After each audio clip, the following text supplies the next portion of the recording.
Hello ladies and gentlemen, welcome back to the channel. Today I'm making my predictions for the upcoming 2019 edition of Clash of Champions. A card that just recently had a bunch of stuff added, changed, and taken off, with the King of the Ring final being moved to the next night on Monday Night Raw, Roman Reigns and Erick becoming a no disqualification match, and the addition of AJ Styles defending United States Championship against Cedric Alexander. Seems like this card wasn't planned out well in advance. So with all that being said, we'll get into my predictions for the King of the Ring final and Clash of Champions 2019. So in the finals of the King of the Ring 2019 tournament, we have Baron Corbin taking on Chad Gable. I feel like this one's Chad Gable's to take, and he'll win the King of the Ring for 2019. Baron Corbin does not need another gimmick. He's the constable, the GM, he gets all these weird things. I don't want to hear King Baron Corbin's name when this tournament comes to an end. So I think Chad Gable takes the crown here and becomes our King of the Ring for 2019. And I can see him going for the Intercontinental Championship, maybe going against Shinsuke Nakamura in the very near future. So now on to my predictions for the 2019 edition of Clash of Champions. So in our first match of Clash of Champions, we'll have the New Day of Xavier Woods and Big E defending their SmackDown Tag Team Championships against the Revival. In our first part of the New Day vs FTRKO, I think that the Revival get the job done here and win the SmackDown Tag Team titles. With the Revival seemingly shifting over to SmackDown with their pairing with Randy Orton, I think their first impact could be made here with them winning the SmackDown Tag Team titles and beating the New Day. And then this will set up Randy Orton vs Kofi later to see if the New Day will come up short in this whole pay-per-view. So now on to match number 2. And that'll be a no disqualification match, and we'll see Roman Reigns taking on Erick Rowan. With this now being added a no disqualification stipulation, I think Erick Rowan's odds of winning go higher up, but I still think Roman Reigns will win this match. Now there's a slight possibility that Daniel Bryan comes in to try to even out what Rowan did to him on SmackDown last week, and goes to take him out, accidentally hits Roman, and then Rowan throws Daniel Bryan out and Rowan wins this match. But I don't think Daniel Bryan will be getting involved here, and I think Roman Reigns will take down Erick Rowan to win this match and move on to something else. And this will hopefully end the case of who ran over Roman Reigns. So now on to match number 3. Match number 3 will be our second championship match of the evening, and that will see Shinsuke Nakamura defending his Intercontinental Championship against The Miz. Hearing the announcers on SmackDown push that The Miz is about to break a record for most Intercontinental Championship reigns, beating Chris Jericho here, I could see The Miz winning, but I feel like with this new pairing of Shinsuke Nakamura and Sami Zayn, Shinsuke will keep his Intercontinental Championship here and beat The Miz. With the new pairing of Sami Zayn being Shinsuke Nakamura's manager, I think they need to get some steam behind them, and a loss here will just take any chance of that happening out. So Shinsuke needs to get the job done here, and I think he'll hit that Kinshasa and beat The Miz and move on to take on new challengers and keep this Intercontinental Championship reign rolling for many months.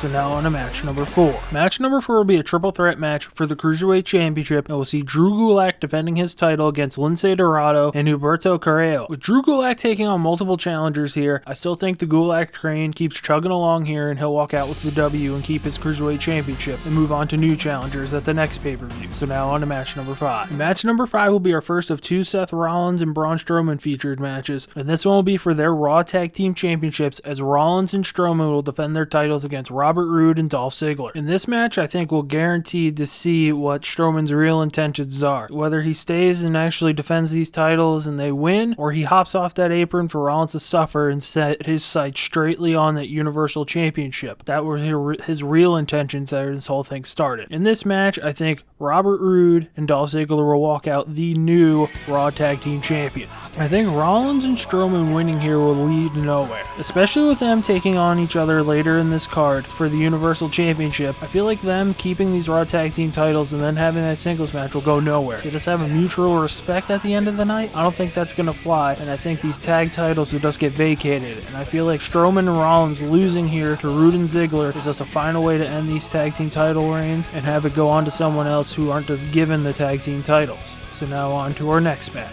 And this will be match number 6, and will be for the WWE Championship, and we'll see Kofi Kingston defending his title against Randy Orton. With the New Day losing earlier in the night, according to my predictions, I think Kofi Kingston will retain the WWE Championship here. Now this could be the end of the feud with Kofi winning, but I can see the Revival coming out to help Randy Orton, and Big E and Woods coming out to help out Kofi, which then leads to some shenanigans where Kofi hits his finisher out of nowhere and pins Randy Orton, which then sets up the finale next month at Hell in a Cell. And that's where Kofi will finally put the nail in the coffin of Randy Orton here and put it away that he's not stupid anymore and that he's rightfully the WWE Champion. And then Orton and the Revival will move on to some new team to mess with. So now on to match number 7.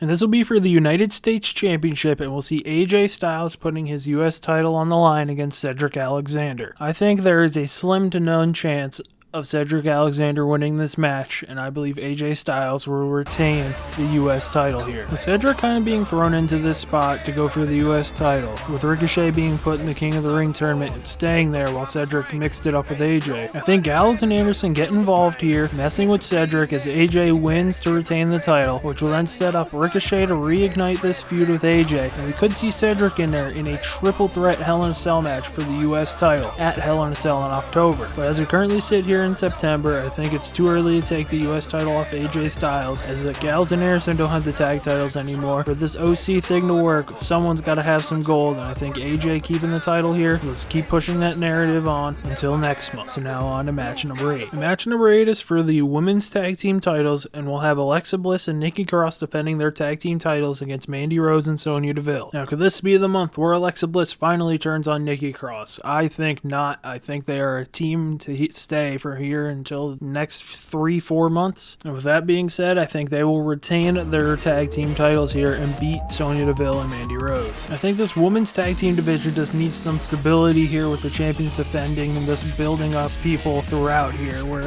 Mandy Rose and Sonya Deville did beat them, but they didn't beat them for the titles, and they just keep building up new people, so when they finally lose, there's a bunch of champions in the mix. And if they defend every month like it seems they're trying to do now, I think these women's tag team titles can maybe be fixed to what they've been left to as of now. So now on to match number 9, and this will be for the Universal Championship, and we'll see Braun Strowman taking on Seth Rollins for Rollins' Universal title. Now I can really see this match not going on in the main event, going on in this exact spot and ending in a DQ or a no contest, where the OC comes in there to wreck shop, having this match where no one wins, and then all of a sudden the guys who lost the tag team titles earlier in the night, who are probably mad at each other, have to reunite to take on these three so they can finally get the one-on-one match. But I don't give you those type of predictions here. So I think Seth Rollins will retain the Universal Championship here and beat Braun Strowman. Yes, I know Strowman comes up short again in another Universal Championship match. I think this is chance number 4 for him where he'll come up short. But I feel like with Rollins just beating Brock Lesnar, him losing right away would just make no sense. Where he slayed one beast but he can't slay the monster, it's just a whole mess there. I really don't think this match should have been booked in the first place. And after this feud comes to an end here, if it does go where just Rollins wins, Rollins will move on to someone else, and Braun Strowman will just be lost probably in a shuffle, probably having to go smash Baron Corbin next month. This match just shouldn't be booked, I think. It's just in a weird spot, and I don't think really anyone wins in this match in terms of just their overall progress into the show here. And especially heading into the Fox era next month, I don't know where either. I think Strowman could get moved to SmackDown. They could use a big guy like him over there, but it just seems like this is a no-win scenario for anyone involved in this match. So now on to match number 10, our co-main event of the evening, and that'll be for the SmackDown Women's Championship, and we'll see Bayley defending her title against Charlotte Flair. I think under no circumstances should Charlotte Flair be walking out of this arena with the SmackDown Women's Championship. I think Bayley will retain here and kind of get the reverse hometown thing for her, where she lost in San Jose to Alexa Bliss. Well, she's going to beat Charlotte in Charlotte this time. With Bayley having this change in character a little bit here, where she was beating the hell out of Becky Lynch, and now she's going after Charlotte, teaming up with Sasha Banks again. I think this Bayley needs to keep on rolling here, and then maybe she'll finally turn the corner that we've all been waiting her to turn the corner since she's been brought up to the main roster. So now on to our main event